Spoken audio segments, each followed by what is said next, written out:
এর মধ্যে আমার বর্ধমানের জালসা ছিল, যে চ্যালেঞ্জ করেছিল জুলুস যদি হাদিস শরীফ থেকে প্রমাণ করতে পারো তো 50,000 টাকা নগদ ওই বক্তাকে পুরস্কার দিব। তো ওই যাচ্ছিল মেলা আলেম ওলামাকে ফোন করেছিল, আমার সাথী তো স্বামী ইন্তেকালী কম বেশি করে গেলেন, আমাকেও করলো, বলে ঠিক আছে আমি যাব। আমি গিয়েছিলাম, লোকারণ্য বিশাল বড় বল খেলা ফিল্ড গোটাই ভর্তি, বুঝলেন। আর যে চ্যালেঞ্জ করেছিল তাকে একদম ডান দিকে সিংহাসনে বসাতে দিয়েছে, বাড়ি হচ্ছে 3 তলা। 50,000 টাকার চ্যালেঞ্জ যদি জুলুস প্রমাণ করতে পারে, তার মানে যে টাকাটা আগে টেবিলে রাখেন, আপনাকে 3 মিনিট টাইম লাগবে না, আমি প্রমাণ করে দেব। তো টাকার চ্যালেঞ্জ খুব করতে পারে, কিন্তু টাকা বাহির করা খুব মুশকিল, বুঝলেন। তো খুব কষ্ট করে টাকা বাহির করেছিল। বলে মুসলিম শরীফ 2য় খণ্ড 419 পৃষ্ঠাতে হাদিস শরীফ আছে। আরো মৌলবীকে ডেকেছিল, তো মৌলবীরা বলেছিল তুমি চ্যালেঞ্জ করেছে তুমি যাও, নঈমুদ্দিন মুফতির সঙ্গে আমরা চ্যালেঞ্জ করি, তুমি করেছে তুমি যাও। 419 পৃষ্ঠাতে হাদিস শরীফ আছে। এই হাদিস শরীফে লেখা আছে যে মেয়ে ছেলে পর্যন্ত জুলুস করেছিল। মেয়ে ছেলেরা ছাদের উপর চড়ে জুলুসটা দেখতেছিল। বোরকা পরিহিতা অবস্থায় মেয়েরা ঘরের দরজায় দাঁড়িয়ে জুলুসটা দেখতেছিল। জুলুসে কি বলতেছিল? আজকাল আমরা মৌলভী মাওলানা তালবিনরা জুলুস করি, ওটাই বলতেছিল। ওয়ায়ুনাদুনা ওয়া মুহাম্মদ ওয়া রাসূলুল্লাহ, ওয়ায়ুনাদুনা ওয়া মুহাম্মদ ওয়া রাসূলুল্লাহ, দুবার লেখা আছে। নারে তাকবীর আল্লাহু আকবার, নারে রিসালাত ইয়া রাসূলুল্লাহ, এই শব্দ করতে করতে যাচ্ছিলেন। আর কয়েকটা মেয়ে ছেলে, 9টা মেয়ে ছেলে রাসূলুল্লাহ সাল্লাল্লাহু আলাইহি ওয়াসাল্লামের কাসওয়া উটের উপর সওয়ার ছিলেন, তার পাশে দাঁড়িয়েছিলেন। বয়স তাদের 9 বছরকার কম। তাতে খালিদ ইবনে ওলীদেরও বেটি ছিলেন। তো রাসূলুল্লাহ সাল্লাল্লাহু আলাইহি ওয়াসাল্লাম তিনি বললেন কোন বংশের সন্তান? তে মেয়েরা বলল আপনার মা আমিনা খাতুনের বংশের সন্তান। তাই কি কথা বলতে, নাহানু জাওয়ারি মিন বানি নাজ্জারি ইয়া হাব্বাজ মুহাম্মাদাম মিন জারি, আপনার মা বানি নাজ্জার কওমের বংশের সন্তান, ওই বংশের সন্তান আমরা। তো হুজুর যদি হুকুম দেন তো একবার দাঁড়িয়ে আপনাকে সালাম পাঠ করে লি। তো লাও পড়ে লাও বুখারী শরীফ 2য় খণ্ড বাব হিজরাতিন নবী সাল্লাল্লাহু আলাইহি ওয়াসাল্লাম হাদিসের, আমি বুখারীর এমএম 2 বার করেছি, মুমতাজুল মুহাদ্দিসিন আমার ডিগ্রি আছে। তো মেয়েরা পড়লো তালা আল বদরু আলাইনা মিন সানিয়াতিল বিদাই ওয়াজাবা শুকরু আলাইনা মা দা লিল্লাহি দাই, বুখারী শরীফ। উদয় হইল পূর্ণিমার বিকশিত চন্দ্র, আমাদের সানিয়াতুল বেদার ঘাটে হইতে সেই নবীর জন্য দাঁড়িয়ে সালাম পাঠ করে শুকরিয়া আদায় করি। বুখারী শরীফ আছে। তো কি করে বুখারী পড়লাম? মিলাদ কিয়ামে চ্যালেঞ্জ করতে গেলে মামদালিপুরে এমন হারলা যে গোটা পশ্চিমবঙ্গ, তো পশ্চিমবঙ্গ আমার মনে বলছে যে ওই পূর্ববঙ্গ পশ্চিমবঙ্গ সব জায়গায় ঘোষণা হয়ে গেছে। এইখানে ডোমকলে এক জায়গাতে ইজতেমা হয়, বহুত লোকের সমাগম। ওখানে একটা সুন্নি লোক বলে এই ফিল্ডে জালসা করব, কোন কোন মৌলবী আসবে? তো সব মৌলবী, তো ওখানে তো ইজতেমা হয় বছর বছর। আমি বললাম ঠিক আছে আমি যাব। আর স্থানে মৌলবী 2-4টা নিয়ে এলো, তাইলে হবে। তো কোন লোকে বাধা সৃষ্টি করেনি, লোককে বুঝাতে জানলে ঠিকই বুঝবে, বুঝলেন। বলে তাবলীগ জামাতে 6টা উসুল কোরআন শরীফে নাই, হাদিস শরীফে নাই। কোন জায়গাতে কেউ যদি দেখাতে পারে তো সর্বপ্রথম আমি মেনে নেব। নামাজ, রোজা, ইলম, জিকির, ইকরামুল মুসলিমিন, ইখলাসে নিয়ত, নাফল ফি সাবিলিল্লাহ, এগুলা নাই। বুখারী শরীফে লেখা আছে বুনিয়াল ইসলাম আলা খামসিন, ইসলামের স্তম্ভ হচ্ছে 5টা, কালেমা, নামাজ, রোজা, হজ, যাকাত। 5টা হচ্ছে ইসলামের স্তম্ভ। বুনিয়াল ইসলাম আলা খামসিন আনতা শাহাদা লা ইলাহা ইল্লাল্লাহ ওয়া আন্না রাসূলুল্লাহ ওয়া ইকামাস সালাহ ওয়া ইতাআজ যাকাত ওয়া তাসুমা শাহরা রমাদান ওয়া তাহিজ্জাল বাইতা মান ইসতাতা ইলাইহি সাবিলা। এটা বুখারী শরীফের কিতাবুল ঈমানে আছে। তাহলে আমরা নবী যেটা বলেছে সেটা মানবো না ইলিয়াস কানহলভি যেটা বলেছে সেটা মানবো? ও বলেছে 6টা, নবী বলেছেন 5টা। আমরা নবী কি মানি? সারা বিশ্বের লোক নবীকে মানে, ও মুসলমানও নবীকে মানে, হিন্দুরাও নবীকে মানে, বুঝলেন? বড় বড় রাহেব পূজারী ওরাও নবীকে মানে, সারা বিশ্বের লোক নবীকে মানে। তাই আপনাকে এই কারণে বুখারী শরীফ শোনাবো যে বুখারীতে যেটা আছে ওটাই আমরাকে মানতে হবে। বুখারী শরীফের সর্বপ্রথম হাদিস শরীফ উমর ফারুক আজব বর্ণনা করেছেন একটা মেয়ে ছেলের ঘটনা। একটা মেয়ে ছেলের স্বামী মারা গিয়েছিল, ই মুসলমান, মেয়েটা মুসলমান, যে মারা গিয়েছে ওটাও মুসলমান ছিল। 4 মাস 10 দিনের মধ্যে বিয়ে করা হারাম। 4 মাস 10 দিন পর ওই মক্কা শরীফের একটা ছেলে বিবাহের প্রস্তাব দিল যে আমি তোমাকে বিয়ে করতে চাই। বিয়ে করলে কি হবে? ওর স্বামী জমি জমা গেলা পাবো, আর আমি তো গরিব মানুষ, বিবাহ করার প্রস্তাব দিল। মেয়েটা বললো আমি এখন হিজরত করে মদিনা চলে যাচ্ছি, আমি এখন ফয়সালা করতে পারবো না, মদিনা শরীফে গিয়ে যাই চিন্তা ভাবনা করব।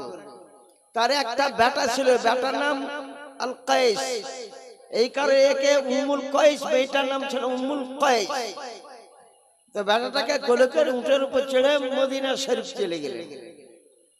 রাসূলুল্লাহ সাল্লাল্লাহু আলাইহি ওয়াসাল্লাম মদিনা শরীফে গিয়ে বলেন কে কে হিজরত করে এসেছো তারা নাম লেখাও। বুখারী শরীফে হাদিস সুরে হয়ে গেছে, ভালো করে শুনেন। ওই সুর মুর দিয়ে আমি ওয়াজ করি না, বুঝেন? সুরের মধ্যে মেলা গলত আছে।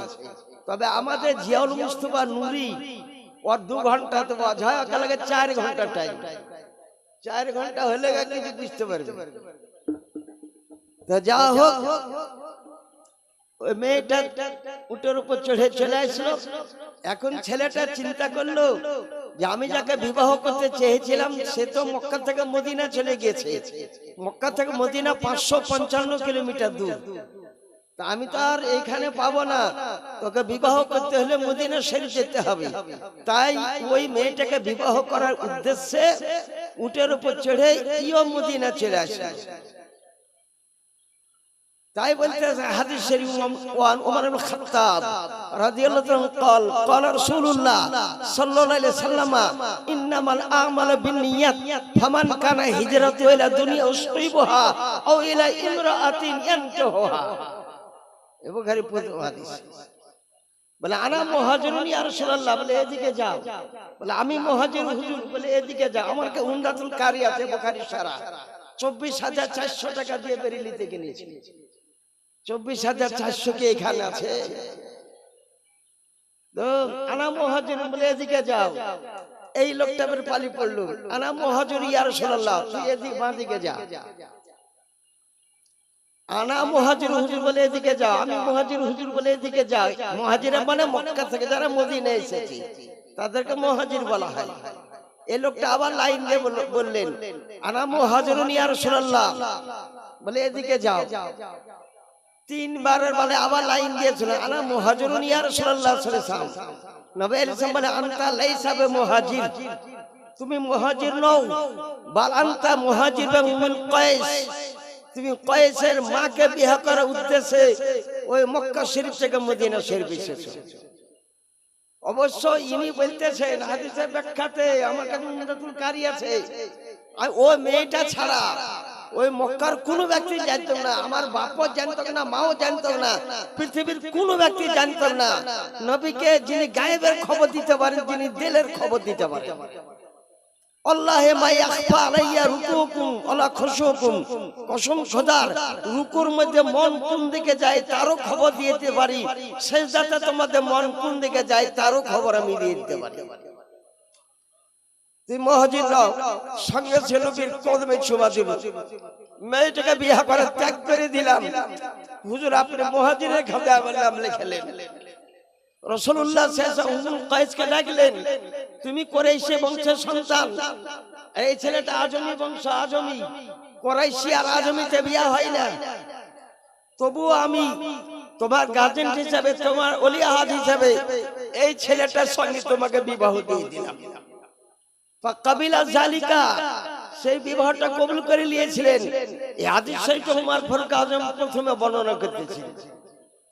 ইমাম বুখারী হাদিস শরীফ সংগ্রহ করার জন্য, এই যে আমরা হাদিস গুলো পেয়েছি, সংগ্রহ করার জন্য 1000 সোনার টাকা, একটা সোনার টাকা 2 লক্ষ টাকা দাম। তাহলে কত টাকা হয় এখন চিন্তা করেন। 1000 সোনার টাকা বেঁধে একটা হাদিস শরীফ সংগ্রহ করতে ইরাকের দিকে রওনা হয়েছিলেন। ইরাক কেন? ইমাম আজমের ছাত্র, তার কাছ থেকে হাদিস শরীফ শিক্ষা করে ইমামে বুখারী। ইমাম আজমের ছাত্র আব্দুল্লাহ বিন মুবারক, আব্দুল্লাহ বিন মুবারকের শাইখের শাইখ হচ্ছে ইমাম বুখারীর উস্তাদ। 30টা সলাসি আছে, তার মধ্যে 9টা ইমাম আজমের কাছ থেকে বর্ণনা করেছেন। আটলান্টিক মহাসমুদ্রে চাপলো, আর উত্তল তরঙ্গ ঢেউ উঠে, খুব পানিও খুব গরম, লবণাক্ত পানি। আটলান্টিক মহাসমুদ্র উঠেল বোখারা থেকে, মা ওয়ারাউন নাহারের কিনারাতে বোখারা শহর, সেখানে আটলান্টিক মহাসমুদ্রে উঠলেন। কোনো কারণ বশতে এক চোরে দেখে নিয়েছিল ইনার কাছে টাকা আছে, এই হিসাবে আটলান্টিক মহাসমুদ্র পৃথিবীর মধ্যে সবথেকে বড় মহাসমুদ্র, প্রশান্ত মহাসমুদ্রের পরে পরে আটলান্টিক মহাসমুদ্র। 5টা মহাসমুদ্র পৃথিবীর মধ্যে সবথেকে বড়। চোর হাউমাউ করে কেঁদে উঠল, আমার টাকা হারিয়ে গিয়েছে, আমার 1000 সোনার টাকা হারিয়ে গিয়েছে। তো জাহাজের সারিন ক্যাপ্টেন বলল, কেউ তো পালাইতে পারেনি, ধরো যার কাছে 1000টা সোনার টাকা হবে সেই তাহলে নিয়েছে। তা আলসা আলসা 2-3 জনকে ধরলো, আর ইমাম বুখারীর কাছে আসতে লাগলো। ইমাম বুখারী 1000 সোনার টাকা আটলান্টিক মহাসমুদ্রে জানালা ফাঁক দিয়ে সমুদ্রে নিক্ষেপ করে দিলেন। এসে ধরলো, তো টাকা পাওয়া গেল না। আশ্চর্য কথা, টাকা দেখলাম, গেল কোথায় টাকা? খাইরে তকদিরে নাই রঙ্গি। ইমাম বুখারী কতদিন কষ্ট পেলেন। সেখান থেকে জিদ্দা বন্দর থেকে 85 কিলোমিটার পায়ে হেঁটে আসছেন, একটাও টাকা নাই যে একটা উট ভাড়া করবেন। খাবার কেনার পয়সা ছিল না। 15 দিন অনাহারে থাকার পর তিনি ওই জিদ্দা থেকে ওই বুঝেছেন মক্কা মদিনা শরীফে, মক্কা শরীফের দিকে গেলেন।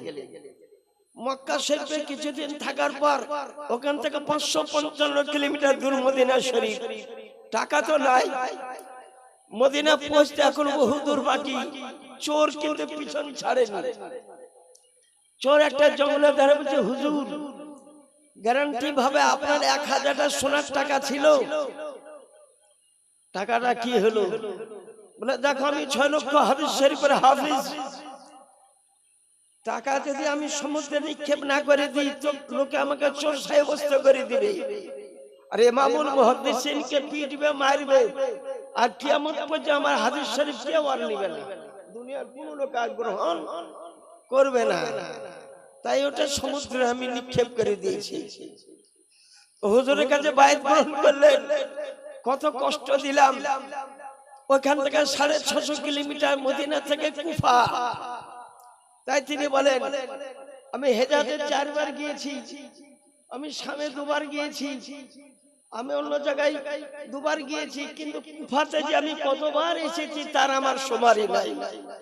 কুফার জামে মসজিদে উযু করতে লাগলেন, আর 1000 সোনার টাকা তার হাতে ভেসে চলে আসে। আপনি চিন্তা করেন তো, কোটা আটলান্টিক মহাসমুদ্র, এদিকে ধরে নাকি 85 কিলোমিটার মক্কা পৌঁছতে লাগলো, সেখান থেকে 555 কিলোমিটার মদিনা শরীফ, মদিনা শরীফ থেকে 650 কিলোমিটার দূর কুফা। এল স্থলপথে গিয়েছিলেন, আর ইমাম বুখারী উপরে যাচ্ছেন, আর টাকা তল দিয়ে চলে যাচ্ছে। তাহলে কত হালালি টাকা ছিল। বেরাদারান ইসলাম, এত কষ্ট করে আসার পরও হাদিস শরীফ সংগ্রহ করতে আসলেন, ওই ব্যক্তি নাই। তার বিবি বলল যে বাড়িতে নাই, উট ছুটে গিয়েছে, ওই উট ধরতে গিয়েছে। উটটা ধরতে গিয়ে দেখছে একটা বস্তা আছে হাতে, আর বস্তাটাকে দেখালো, উট মনে করেছে কিছু খোরাকি আছে। উট আসলো, কিন্তু বস্তাতে কিছুই ছিল না। উটকে লাগাম দিয়ে নিল, বলে হুজুর খালি বস্তাতে কি একটা উটকে ধোকা দিলেন? যে ব্যক্তি একটা জীব জন্তুকে ধোকা দেয়, সে ব্যক্তি হাদিস শরীফেও ধোকা দিতে পারে। অতএব আপনার হাদিস শরীফ নিব না। কত কষ্ট করে বুঝে গেলেন, 6 মাস টাইম লাগলো, কিন্তু হাদিস শরীফটা তার নিলেন না। তাহলে কত বিশুদ্ধ হাদিস শরীফ এই বুখারীতে আছে। যে আমাদের মুফতি আমির হামজা একটা ভালো মুফতি এরিয়ার মধ্যে, বুঝলেন, আপনারা তো চিনবেন না, সর্বশা মাদ্রাসার সদরুল মুদাররিসিন একটা মুফতি সাহেব মানুষ, ওই আপনারা শুনবেন গলার সুর, হাইরে আমিনা রে আমিনা, হাইরে ফাতেমা রে ফাতেমা, হাইরে ফাতেমা রে ফাতেমা। কি ব্যাপার, কি হলো ফাতেমা? বলে হাইরে ফাতেমা 3 দিন ধরে খেতে পেল না। রমজান শরীফের মাসে ইফতার করতে বসলো, ফকিরে চলে আসলেন, 5টা রুটি ছিল, ফকিরকে দিয়ে দিলেন, উপরে উপরে 3 দিন দিয়ে দিলেন। কই আমার বিবি আপনার বিবি তো পারে না, এর গুরুত্বটা কি তাই তো বুঝতে পারলো না। ওয়াজ করাবার করে গেল, রাসূলুল্লাহ সাল্লাল্লাহু আলাইহি ওয়াসাল্লাম মা ফাতেমার পিঠে হাত বুলিয়ে দিয়েছিলেন, যা বেটে ফাতেমা, আজ থেকে তোকে কোনোদিন ক্ষুধাও লাগবে না, কোনোদিন পিপাসাও লাগবে না। ফাতেমাকে কোনদিন ক্ষুধা লাগতো না, পিপাসা লাগতো না। সেই ফাতেমা গরিব। ফাতেমা কে? আরব দেশের রাজার বৌমা ছিলেন তিনি। রাজা ছিল কি আবু তালেব, এই রাজা ছিল। আরব দেশের সমস্ত দুনিয়ার লোককে জিজ্ঞাসা করে এলেন, আর হযরত আবু তালেবের বেটা, আর আবু তালেবের বিবি হচ্ছে ফাতেমা। কেউ হলো আবু তালেবের বৌমা। সে আবু তালেবের 3 বছর বন্দী করে রেখেছিল। আবু তালেবকে 1400 ব্যক্তিকে নিয়ে 3 বছর নিজের খাবার দিয়ে 1400 ব্যক্তিকে 3 বছর ধরে আবু তালেব পুষেছিলেন। ইতিহাস গুলা ভালো করে জানে না। এত বড় কাদের রাইসুল আরব বলা হতো, আরবের সরদার। আর ফাতেমা, ফাতেমাতে জিন্দেগিতে কোনোদিন নাপাক হননি। ফতোয়া স্বামী প্রথম খণ্ডে লেখা আছে। অরিজিনাল মাতানটা 22 কেজি। আলা হযরত জাদ্দুল মুনতার লিখেছেন, তা হচ্ছে বুঝেছেন কম বেশি 40 কেজি জাদ্দুল মুনতার। তার মধ্যে ফাতেমার ব্যাখ্যা দিতে গিয়ে বলেছেন, ফাতেমা তো হ্যাঁ হুররাতুন মিন হাওরাই আদমিয়িন, মানুষের হুরি, আর একটা হচ্ছে জান্নাতে হুরি। আজকাল 1400 হিজরি মূলবে মৌলানা দল বলো তো, জান্নাতে হুরির দাম বেশি না মানবের হুরির দাম বেশি? জান্নাতে হুরিতে আপনার আমার খিদমত করবে, ফাতেমা কার করবে? মানুষের হুরির দামটাই বেশি। এই হুরিরাই জান্নাতে, যারা জান্নাত যাবেন তারা আপনাদের খিদমত করবে। ফাতেমাতে হিয়া হুররাতুন মিন হাওরাই আদমিয়িন লাম তাহিদ ওয়ালা তালমুদ। ফাতেমার মাসে কোনদিন নাপাক হননি, সন্তান হওয়ার পর নাপাক হননি। ফাতেমার 5টা সন্তান, হাসান, হুসাইন, মহসিন, উম্মে কুলসুম, সুগরা। এই 5টা ফাতেমার সন্তান। সন্তান হলে মেয়েরা নাপাক হয়, তখন তাদের নামাজ পড়া চলবে না, রোজা করা চলবে না। তবে নামাজ যতদিন, রোজা যতদিন কাজা হবে, ওই রোজা গালা আদায় করতে হবে, আর নামাজটা আদায় করতে হবে না। কারণ নামাজটা দিনে 5 বার পড়তে হয়। অন্য মাসে যদি হয় তাদের নামাজ মাফ, নাপাক অবস্থায় মেয়েদের নামাজ মাফ। ফাতেমার জীবনে একদিনও নামাজ কাজা হয়নি। ফাতেমা জোহরা রাদিয়াল্লাহু তাআলা আনহা। তাই তো এরকমই ওয়াজ তো মেয়ে ছেলেরা তো পছন্দ করবি, আপনারা তো পছন্দ করবেন। হায়রে হুসাইন, পানির পিপাসায় কাতর হয়ে গেল, কলেজা শুকিয়ে গেল। শিয়াল পুকুরে পানি পান করলো, এজিদের সৈন্যরা পানি পান করলো, হুসাইন পানি পেল না। এ কার বক্তা? এই জ্ঞানটুকু ওই আকীদাটাই ঠিক করতে হয় বেরেলভী মাসলাকে আলা হাজরাতে। এ বক্তা হুসাইনের পক্ষের বক্তা নয়, এজিদের পক্ষের বক্তা। আর আপনাকে আমি অরিজিনাল সয়েত মুহরিকা আমার কাছে আছে। সয়েত মুহরিকাতে লেখা আছে হুসাইন মুর্তজা যদি একবার ফোরাতের পানির দিকে তাকাতেন তো ফোরাতের পানি আপন মুড়কে ঘুরিয়ে দিয়ে হুসাইন মুর্তজা তাম্বুর তল দিয়ে প্রবাহিত হয়ে গেল। এই কিতাবে লোক আল্লামা ইবনে হাজার মক্কি রহমাতুল্লাহ মক্কা শরীফে লেখা। এই সব কিতাব তো পড়ে না। হুসাইনকে কতদিন কষ্ট হয়েছিল। মুহররম চাঁদ 8 তারিখে হুসাইন মুর্তজা কুয়া খনন করেছিল কারবালায়। সেই কুয়াতে একদিনকার পানি যথেষ্ট হয়েছিল। একদিনকার পানি 72 জনের পুরোপুরি হয়েছিল।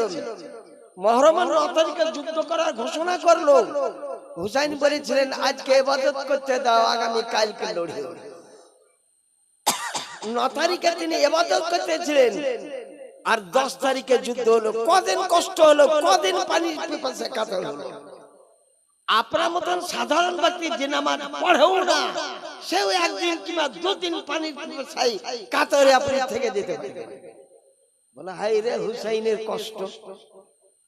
হুসাইন মুর্তজা বেরাদার হুসাইন মুর্তজা কারবালাতে কতজন ব্যক্তি শুয়ে আছেন?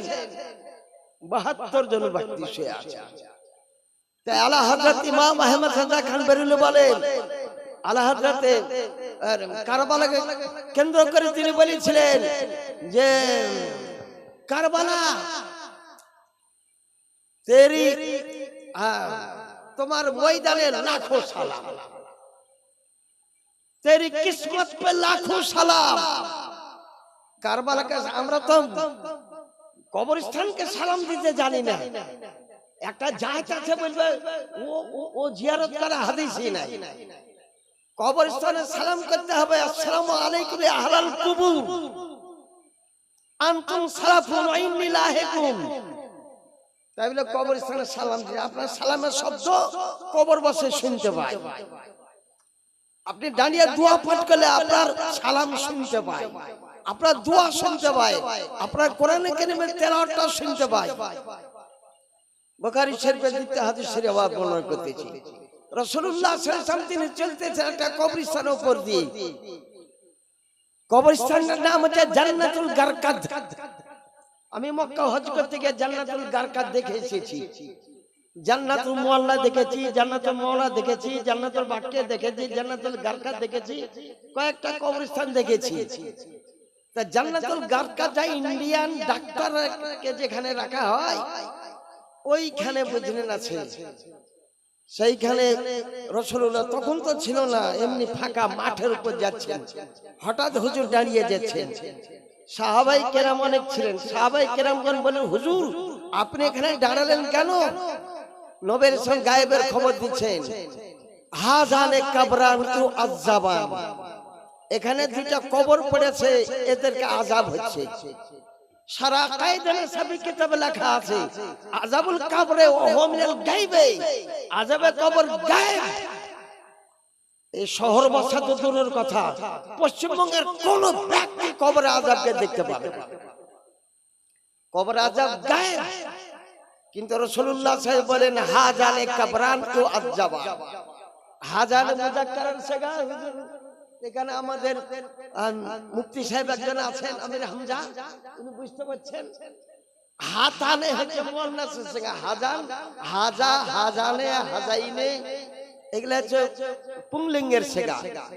হুজুর এখানে আপনি পুংলিঙ্গের সেগা ব্যবহার করে বলতেছেন দুইটা বেটা ছেলের কবর আছে। বলে হ্যাঁ দুইটা বেটা ছেলের কবর আছে। আচ্ছা হুজুর বলতে পারেন এই কবে কবর দেওয়া হয়েছে এদেরকে? বলে আইফি জামানে মুসা কালিমুল্লাহ, 1000 বছর আগে একে কবর দেওয়া হয়েছে। মুসা কালিমুল্লাহ 1000 বছর পর আমার রাসূলুল্লাহ সাল্লাল্লাহু আলাইহি ওয়াসাল্লাম পৃথিবীতে এসেছে। আর মুসা নবীর উম্মতান এর কবর আযাব হচ্ছে। তা হুজুর আপনি বলতে পারেন নামাজ পড়তো কি রোজা করতে করতেন, শরীয়তের সব আইন মুসানবীর মানত, একটা আইনের খেলাপ করতো, খুব ছোট্ট খাফি পাতা লেখা আছে, খুব ছোট্ট একটা বুঝেছেন কাজ করতো কি, পেশাব ফিরতে বসলে পেশাবের ফিন কি এমন জায়গাতে বসতো, পাথরের উপর পেশাবের ধারাটা পড়তো, আরব দেশ পাথরের দেশ, ওর ফিনকিটা উড়ে আর কাপড়ে চলে আসতো, এটারও হেফাজত করতো না, এই কারণে একে আযাব হচ্ছে। তাহলে আপনি এখন চিন্তা করেন যারা পেশাব ফিরে পানি নেন না, কবরের গোরস্থানটা জালসা করেছেন আপনারা, মাঠে থাকলেও পানি না পান তো ঢেল দিয়ে ইস্তেঞ্জা করতে হবে, কাপড়কে নাপাক করা চলবে না। আপনি মসজিদে জালসা করেন না, লোক কম হবে, একানা লোক হবে, বাইরে করেন লোক বেশি হবে, কি কারণে ও জানে যে কাপড় আমার নাপাক, এই নাপাক নিয়ে মসজিদের ভিতরে যাব না, এই কারণে বলি মসজিদের ভিতরে যাবে, মেয়ে ছেলে হোক ওরাও ভিতরে ঢুকতে চাইবে, এই পেশাব ফিরে হেফাজত করতে না। আচ্ছা হুজুর একটা, আর এই লোকটা হুয়ার নামিমা চুগলখোর ছিল, চার দোকানে বসে সমস্ত চুগলখড়ি কথা চলছে এখন, গীবত ছাড়া চার দোকানে অন্য কথা খুব কমই হয়, ও একটা ভালো কথা হয়, বাদ বাকি ইয়ার দুর্নাম ওর দুর্নাম, চার দোকানে এই লেগে চার দোকানে ভিড় বেশি, ওকে বলে গীবত, আরবিতে বলে নামিমা, হুয়ার নামিমা, এই ব্যক্তি চুগলখোর ছিল, এই কারণে আযাব হচ্ছে। 1000 বছরকার মুর্দা ব্যক্তি কবরের তল থেকে বলে ইয়া রাসূলুল্লাহ সাল্লাল্লাহু আলাইহি ওয়াসাল্লাম, আমাদের কবরস্থানের উপর দিয়ে যখন আপনারা গুজার হয়েছে, আমাদের কবর আযাব মাফ করে দিয়ে যান, আল্লাহর দরবারে ফরিয়াদ করে।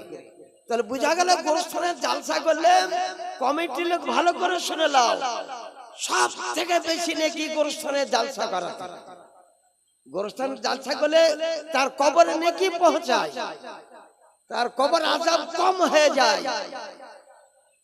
মান্দালিপুরে আমাকে চার দোকানে একজন জিজ্ঞাসা করছে, হুজুর একটা আপনি মুফতির সামনে একটা উত্তর দেন তো, কি উত্তর?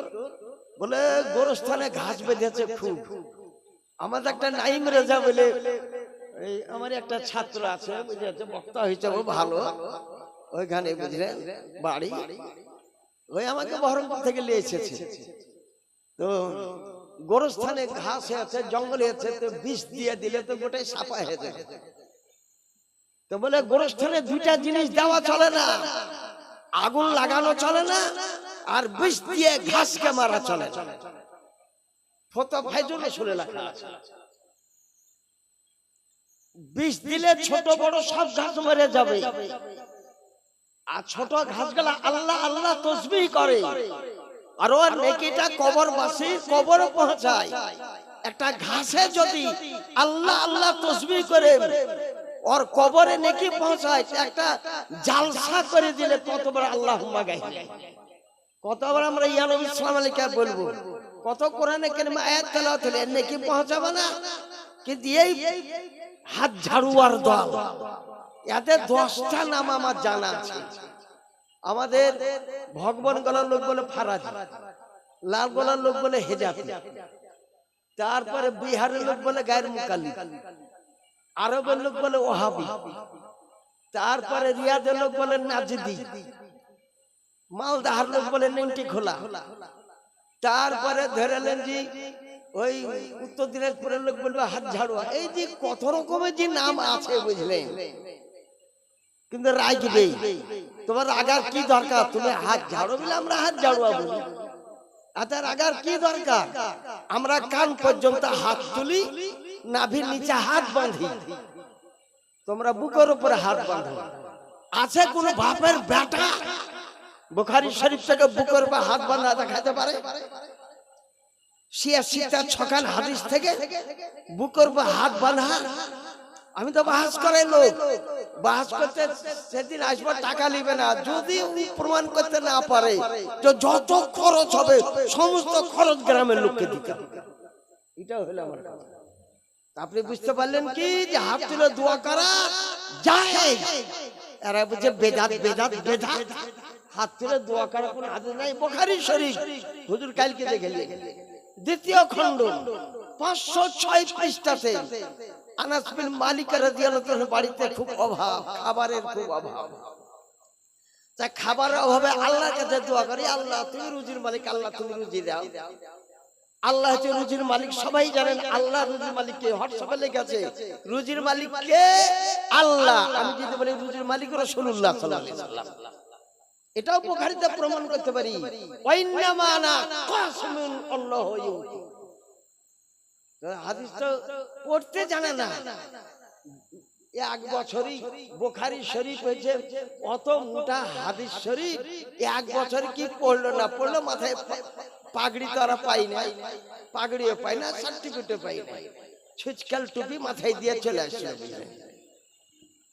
এবারে হাদিস শরীফটা ছিল বুখারী শরীফ। তো আনাস বিন মালিক রাদিয়াল্লাহু তাআলা রুজির জন্য, খাবারের জন্য কার কাছে গেলেন? রাসূলুল্লাহ সাল্লাল্লাহু আলাইহি ওয়াসাল্লামের দরবারে গেলেন।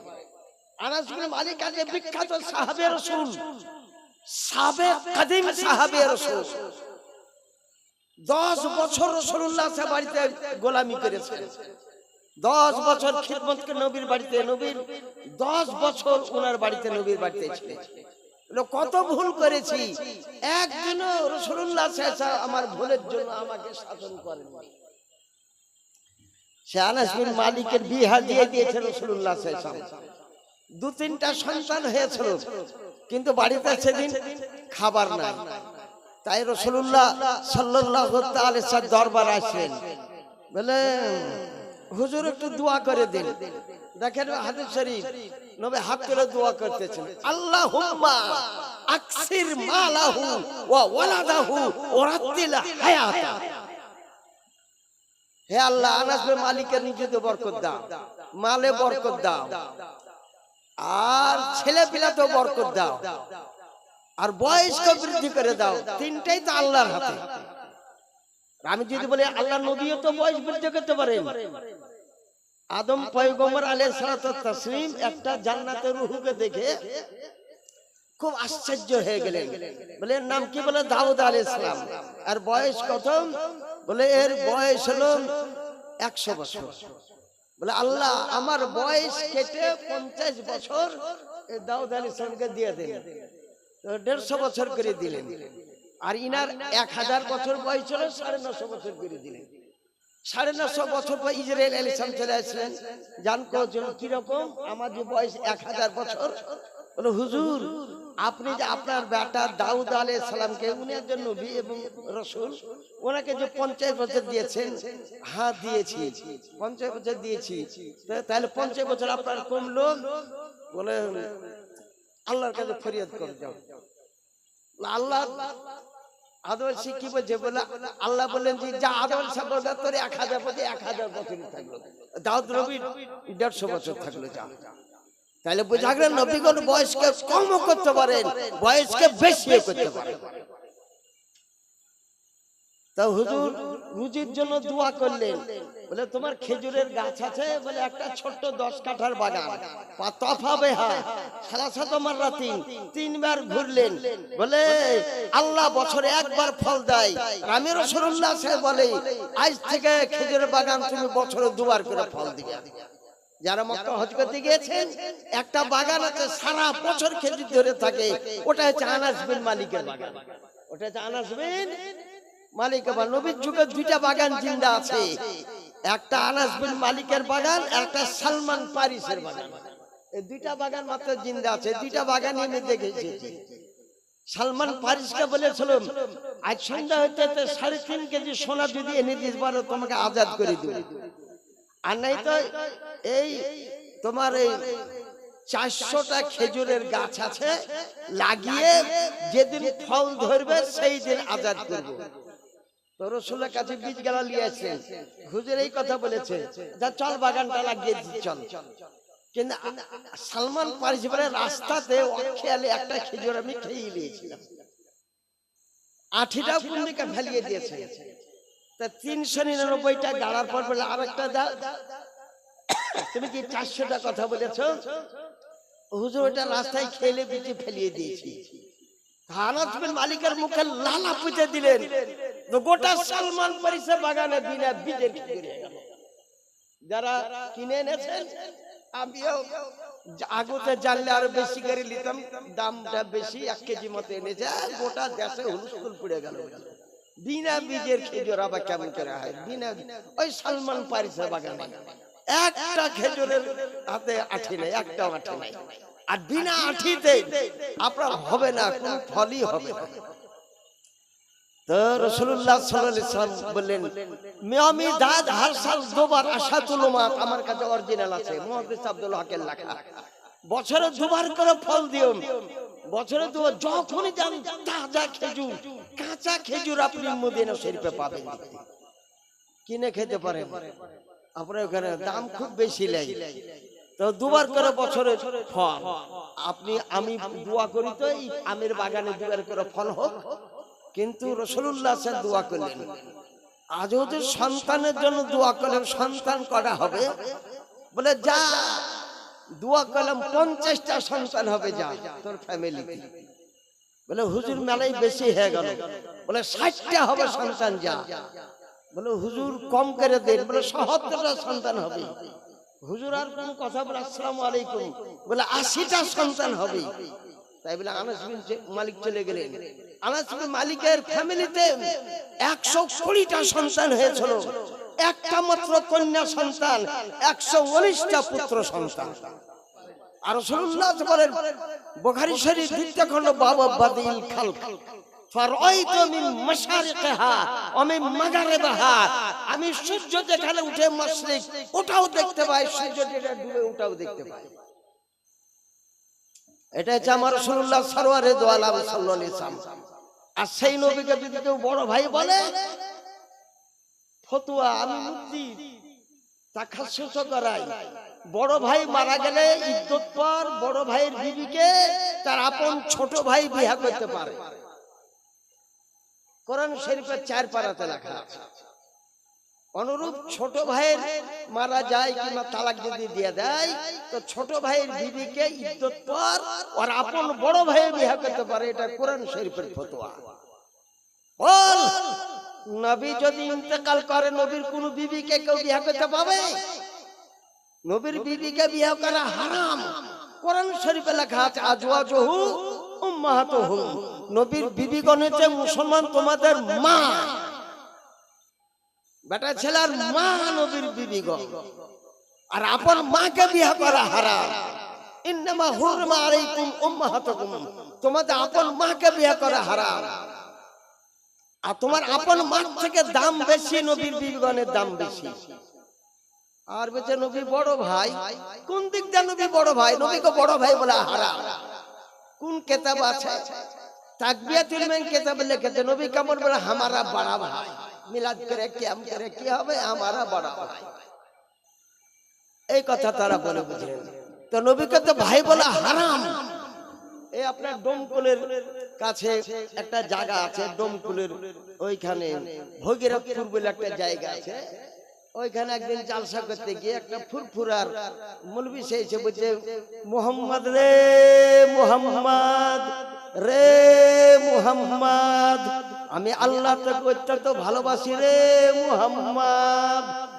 আর আমি শুননি, আমি মাসলাকে আলাদা ব্যক্তি, আমার তখন টাইম হয়নি, আমি পাগড়ি বেঁধে দিয়ে বসে গেলাম। সভাপতিকে বললাম, জি ইয়ার ওয়াজ শোনা হারাম, একবার সব মুসলমান থেকে সব বাদ হয়ে যাবে।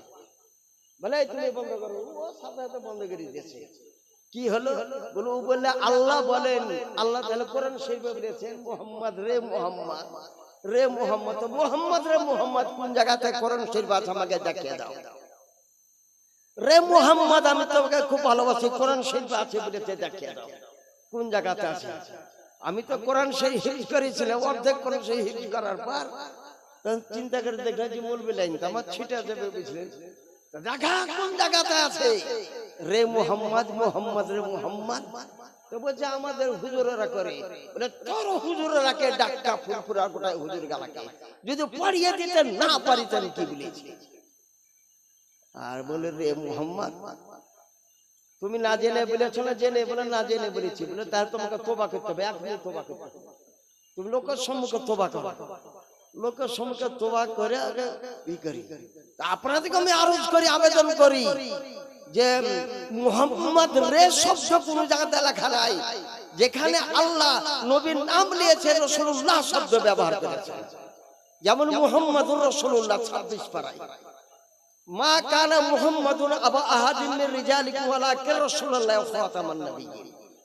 এক জায়গাতে ওমা মুহাম্মাদুন ইল্লা রাসূল কদ খালাত মিন ক্বাবলিহি রাসূল। আর এক জায়গাতে আছে মুবাশশিরুন বিরাসূল ইয়াতি মিন বাদি ইসমুহু আহমদ। চার জায়গাতে স্পষ্ট ভাবে আল্লাহ রাসূলুল্লাহর নাম। আচ্ছা, আমি যদি কলকাতা বলি তো কলকাতা স্মরণ আসবে না? আমি যদি খোসালপুর বলি তো সোহরাব মৌলভীকে স্মরণ চলে আসে। আমরা যখন পড়বো নামাজের মধ্যে মুহাম্মদুর রাসূলুল্লাহ, আমার নবী স্মরণ আসবে না? ভাই দেওবন্দ না থাকে তো তুমি আমাকে আটক করতে পারো।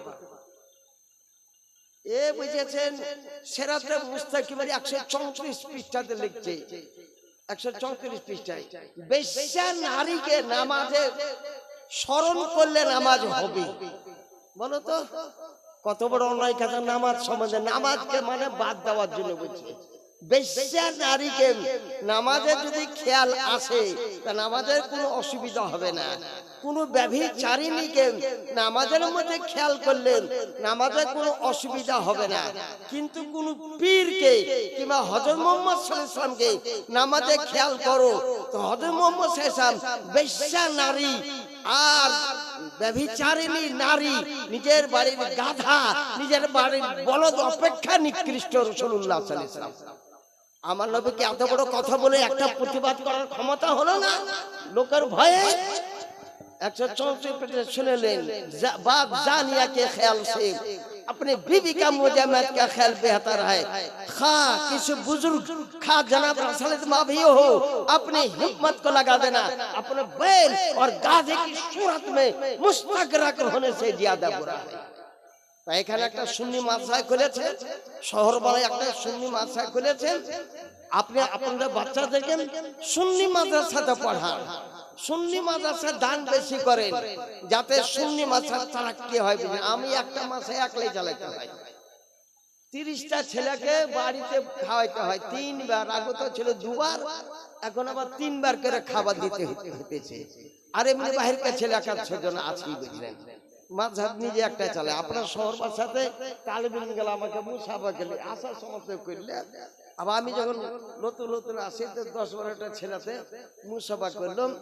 আমাদের জনাব নাইম রেজা সাহেব ওখানে ছিলেন, আরো অন্য ছিলেন, তিনারা ছিলেন, সবই দেখলেন। তাই আপনাদেরকে আরজ করি, হাদিস সঠিক ভাবে না জানলে সব ভুল ব্যাখ্যা দিবে, সব ভুল ব্যাখ্যা দিবে। বুখারী শরীফের হাদিস, কালেমাতান খাফিফাতান। কালেমাতান হচ্ছে মুন্নাসের সেগা। এটা কেন ব্যবহার করলো যে একটা প্রসঙ্গে তো উত্তর সহজে দিতে পারবে না। আর এখানে আলেমদের সঙ্গে চ্যালেঞ্জ করে। তাই আপনাদেরকে বলছে নামাজ পড়তে হবে। 100 আয়াতের পর যদি একটা আয়াত ভুল পড়ে দেয় তারপর নামাজ পড়ে লাগবে, আবার ঘুরিয়ে নামাজ পড়তে হবে। একজন প্রশ্ন করছে, আলিফ ছুটে যেছে, অন্য অক্ষর ছুটে যেছে, কালে নামাজ কি হবে? নামাজ হবে? আলিফ ছুটে গেলে নামাজ হবে? আলিফ লাম মিম এর আলিফ ছুটে যায় তো নামাজ হবে? কোনটা হরফে কাতি আছে, কোনটা হরফে আসলি আছে, কোনটা হরফে আরজি আছে, নানা রকমের হরফ আছে, বুঝলেন। তাই আপনাদেরকে আরজ করব আপনি নামাজটা খুব ভালো করে শিক্ষা করেন।